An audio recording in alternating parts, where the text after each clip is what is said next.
안녕하세요. JD 부자연구소의 소장 주던입니다. 오늘은 동학개미가 서학개미로 옮기는 이유에 대해서 알아보도록 하겠습니다. 2021년 12월 22일 수요일 시황입니다. 후원은 유튜브 멤버십으로 부탁드립니다. 야수의 심장 투자법 종목과 최근 JD 부자연구소 투자 현황을 알 수 있습니다. 관심 있으신 분들은 동영상 아래 댓글 링크를 참조해 주시기 바랍니다. 뉴욕 마켓워치 위험선호 회복, 오미크론 출시, 주가 올라가고 국채 떨어지고 달러 혼조다 라는 기사가 있는데요. 어제는 나스닥이 2.40%, S&P 500 지수가 1.78%, 다우존스 지수가 1.6% 오르면서 오랜만에 3대 지수 모두 올랐습니다. 메인 이슈입니다. 주가가 상승세로 돌아서려면 3일 내리 떨어졌던 오미크론 변이에 의한 하락도 끝난 상태가 아니고 조 맨친이 반대한 사회복지 예산안 문제가 해결된 것도 아닙니다. 그러니 3일 내리 떨어진 것에 대한 반발 매수세라 봐야 하겠습니다. 나스닥은 3개월 동안 2.47%, 0.07%, 1.24% 떨어졌습니다. 그리고 2.4% 오른 것입니다. 떨어질 때 내리 떨어지지 않습니다. 떨어지다 반등하다 떨어집니다. 따라서 확실히 오름세를 탔다고 볼 수 없습니다. 그렇다고 완연한 하락세라고 보기도 힘듭니다. 그러니 당분간은 이런 흐름이 지속될 것이라 보입니다. 오늘 선물은 0.2%대 하락이 이어지고 있습니다. 정말로 주가가 상승세로 돌아서려면 0%대 상승과 하락이 반복되어야 합니다. 예를 들어 0.7, 0.8, 0.2 이런 식으로 조금의 플러스가 연속되는 날이 지속적으로 일어날 때 상승합니다. 물론 상승하는 날이 더 많아야겠죠. 변동성이 높은 구간에서는 대부분 하락합니다. 변동성이 높다는 것은 1% 이상의 상승과 하락이 반복된다는 뜻입니다. 그러니 2%대의 상승은 아직은 변동성 구간을 벗어나지 못했다라는 뜻입니다. 결론입니다. 아직은 안심할 때가 아닙니다. 서브 이슈입니다. 동학개미가 서학개미로 옮기는 이유. 그래픽 기사가 있는데요. 동학개미 왕창 사들인 1월 고점이었다. 10개 종목 중 8개 손실. 이라는 기사가 있는데 보면 삼성전자 3.5% 마이너스, 삼성전자 우량주 4.9% 마이너스, 현대모비스 17.9% 마이너스, SK하이닉스 1.2% 플러스, 카카오 7.4% 마이너스, 현대차 10%, LG전자 10%, 그리고 네이버 마이너스고요. 네이버 5.4% 플러스, SK바이오팜 21.5% 마이너스, 금호석유 16.9% 마이너스입니다. 자, 그 다음 기사가 이러니 미국 주식 사지, 서학개미 올해 수익률 동학개미 3배 넘는다라는 기사가 있는데요. 위 통계는 2021년 12월 20일 기준인데 여기 보시면 QQQ 같은 경우는 TQQQ는 65.9% 상승했고 그리고 알파벳이 61.9%, 애플이 29%, 메타가 22.2% 상승했습니다. 그런데 올해 3% 하락한 대장주 삼성전자를 무려 동학개미들은 32조 원이나 사들였다는 것입니다. 반면에 서학개미는 성공했죠. 그리고 국내 주식 수익률 저조는 국내 투자자의 해외 주식 투자 확대로 이어졌다.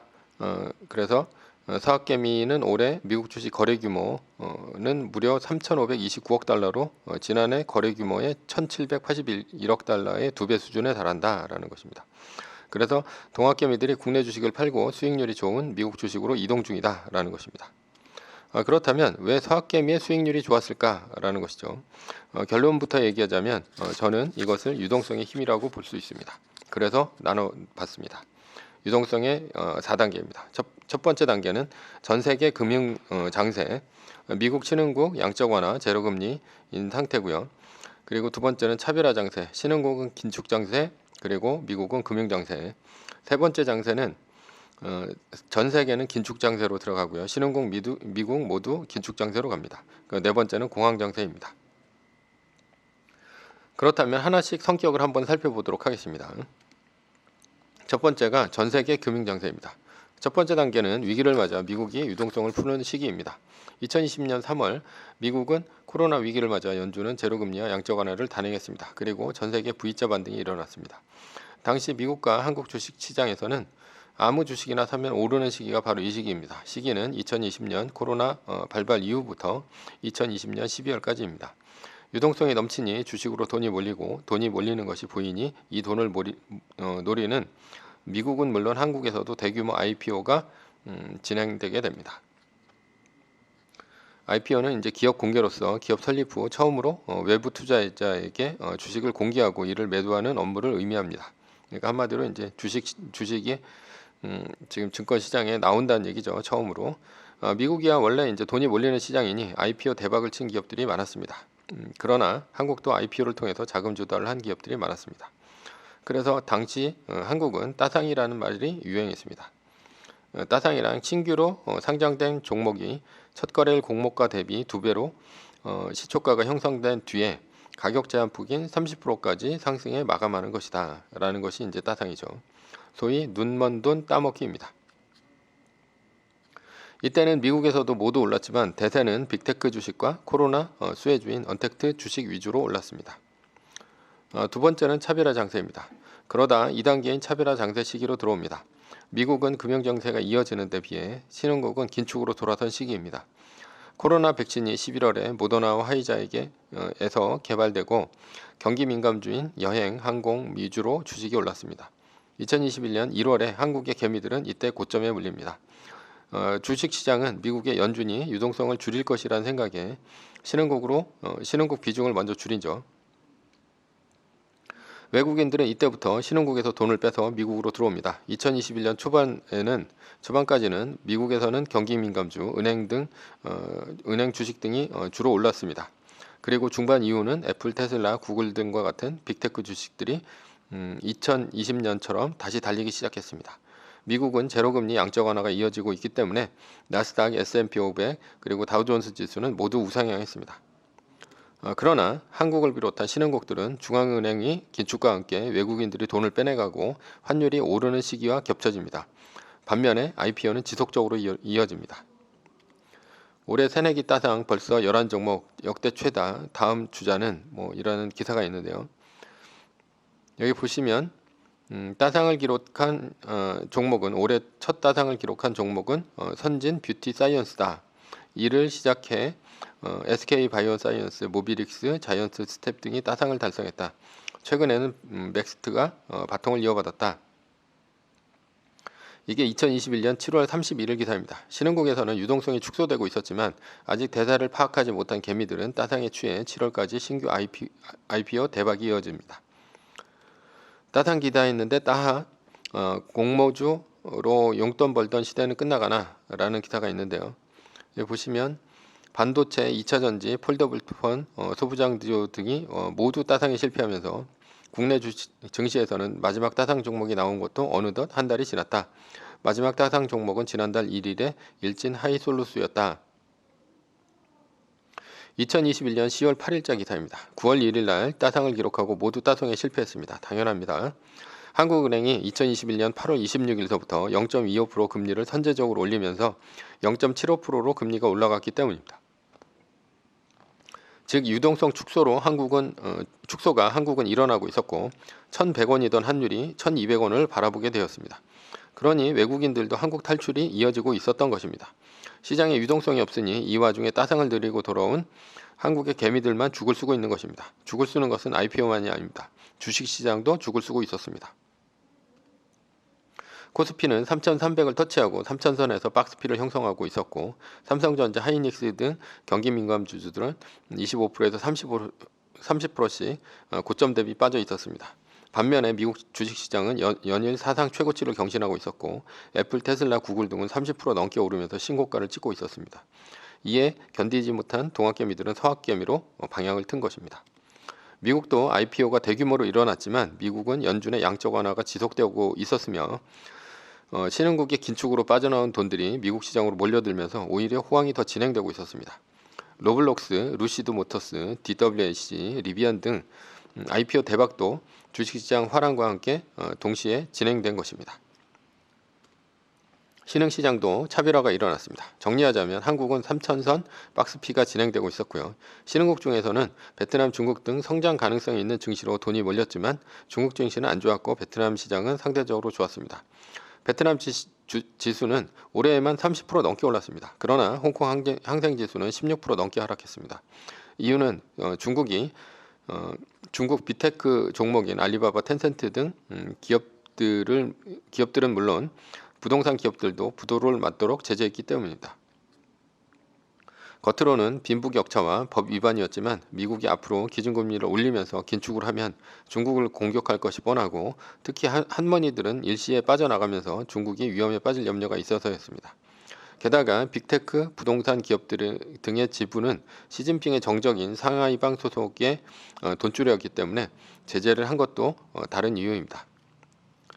세 번째, 전세계 긴축 장세입니다. 이제 3단계로 돌입하는 시점에 있습니다. 미국의 연준은 2021년 12월부터 1200억 달러씩 사들이던 미국채를 300억 달러씩 줄이면서 테이퍼링에 들어갑니다. 이것은 4개월 만에 끝날 것이고 2021년 3월까지 테이퍼링은 완료될 것으로 보입니다. 그리고 2022년에는 기준금리를 최대 3차례 정도 인상할 수도 있습니다. 한국을 비롯한 신흥국은 잘해야 박스피이고 아니면 위기에 직면할 수도 있습니다. 인플레 거꾸로 금리 내리던 터키 리라 가치 폭락이라는 기사가 있는데요. 최근에 터키 화폐인 리라가 폭락을 거듭하면서 터키 물가가 치솟고 있다. 터키 제빵연맹에 따르면 12월 첫째 주 밀가루 가격이 11월 마지막째 주 대비 2배 가까이 폭등했다. 그러니까 거의 한 주 만에 빵 가격이 2배 올랐다는 얘기죠. 터키는 이미 망하고 있는 중입니다. 한국도 미국의 테이퍼링과 기준금리 인상이 이어지면 반드시 선제적으로 긴축에 들어갑니다. 미국이 최대 3번을 올린다면 한국은 4번 이상 올릴 것입니다. 정부는 안 됐다는데 11월 가상금리 3.1% 역대 최고라는 기사가 있는데요. 은행에서는 6개월 만에 신용대출 이자를 2.5%에서 3.5%로 올렸어요. 물가가 올라 생활비 지출도 늘어나는데 은행 이자까지 올라 겁이 나네요. 이런 인터뷰가 있었죠. 이러면 앞으로 신용대출 금리뿐 아니라 주택담보대출 금리도 치솟을 것입니다. 올해 주택담보대출은 6%를 넘을 수도 있습니다. 그러니까 12억 주고 산 아파트가 지금은 9억. 안양 집주인들 어쩌나? 라는 기사가 있는데 요즘 한국경제신문에서는 어쩌냐 시리즈를 내보내고 있는 중입니다.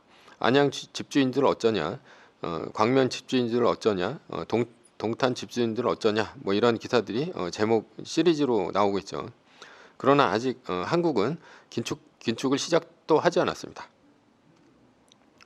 올해 한국을 비롯한 신흥국 주식시장은 더 안 좋을 것으로 보입니다. 미국이 긴축을 시작하기 때문이죠. 이런 와중에 지속적으로 신규 IPO는 지속됩니다. 역대급 대여 LG 엔솔 상장 땐 시총 70조 육박할 듯이라는 기사가 있는데요.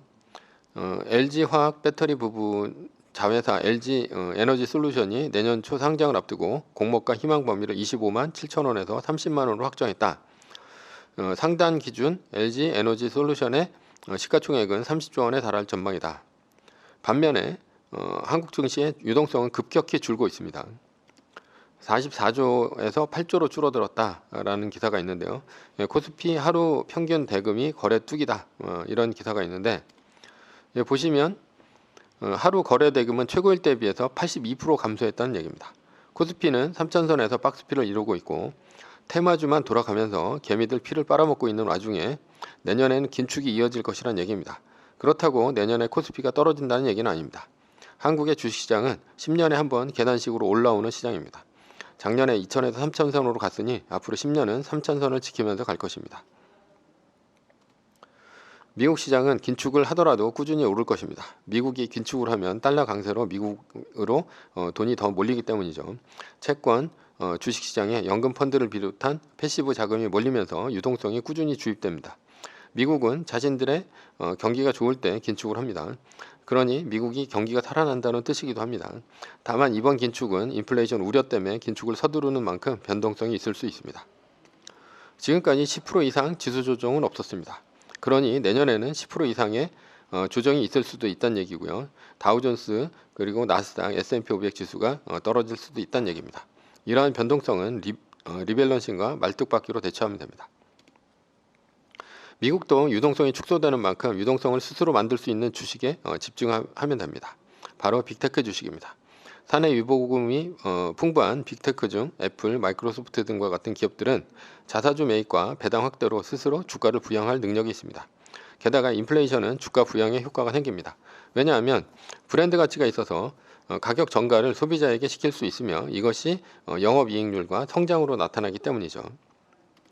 4단계 공황장세입니다. 주가는 하염없이 오를 수 없습니다. 언젠가는 지수가 30%에서 50%까지 빠지는 공황이 반드시 옵니다. 다만 공황으로 가는 트리거가 있을 수는 있습니다. 코로나와 같은 전염병이 될지 아니면 2008년도 금융처럼 이런 금융이 될지 아무도 모릅니다. 코로나와 같이 누구의 잘못도 아닌 공황이 온다면 2020년처럼 단기에 회복하며 30% 정도 하락에 그치겠지만 2008년도 금융위기처럼 누구의 잘못으로 인한 공황이라면 연준의 액션이 늦어질 수 있습니다. 왜냐하면 의회에서 승인을 안 해주기 때문이죠. 이러면 1년 이상 공황이 이어지면서 50% 이상의 조정이 있을 수도 있습니다. 평소에 리밸런싱과 말뚝박기로 공황에 대비하면 됩니다. 결론입니다. 세계 1등 주식에 투자해라. 그나마 안전하며 각 단계별로 최대의 수익률을 끌어올릴 수 있다 라는 것입니다. 매뉴얼입니다. 세계 1등 주식은 전고점 대비 2.5% 떨어질 때마다 10%씩 팔면서 리밸런싱 하다가 나스닥 마이너스 4%가 뜨면 말뚝을 박는 것이다.